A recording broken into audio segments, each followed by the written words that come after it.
আসসালামু আলাইকুম রহমতুল্লাহ। আমি প্রায় বলি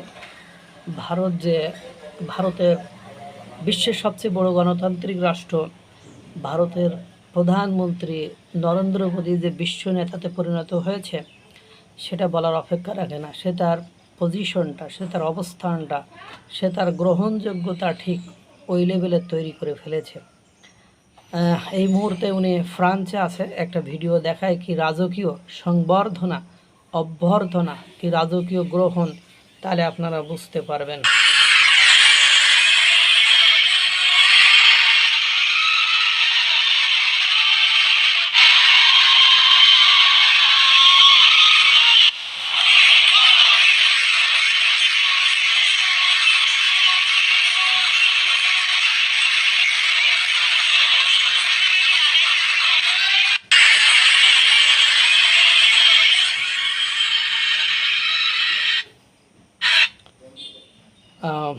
দেখছেন যে কি রাজকীয় মানে রাজকীয়ভাবে তাকে গ্রহণ করা হয়েছে, কি সম্মাননা তাকে দেওয়া হয়েছে।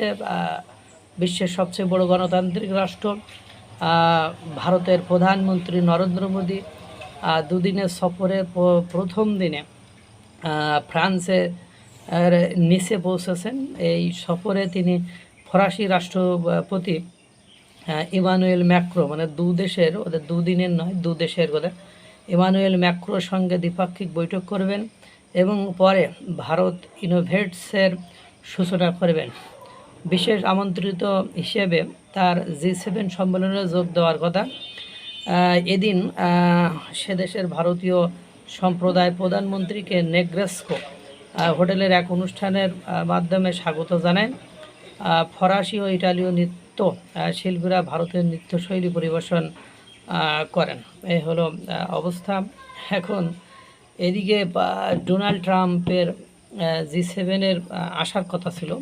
সেখানে আপনার নরেন্দ্র মোদী, ভারতের প্রধানমন্ত্রী নরেন্দ্র মোদী এবং ডোনাল্ড ট্রাম্পের একটা বৈঠকের কথাও ছিল, যে সেখানে একটা, কিন্তু আমার মনে হয় না সেই বৈঠকটা আবার ফলপ্রসূ হবে।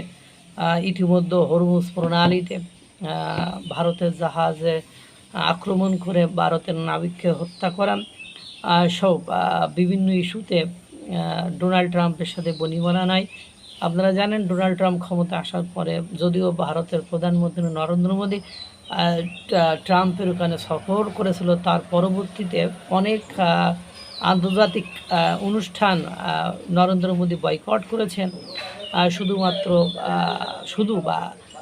ডোনাল্ড ট্রাম্পের সাথে সাক্ষাৎ করবে না বলে। ডোনাল্ড ট্রাম্প যে সকল অনুষ্ঠানে উপস্থিত ছিল সেই সকল অনুষ্ঠানের একটিতেও ভারতের প্রধানমন্ত্রী নরেন্দ্র মোদী উপস্থিত হয়নি। এবারে হয়তো সেটা ভেস্তে যাওয়ার সম্ভাবনা রয়েছে। তারপরে ওখানে উপস্থিত আছেন যখন, যদি ডোনাল্ড ট্রাম্প আসেন তাহলে হিসাব নিকাশ অন্যরকম হতে পারে।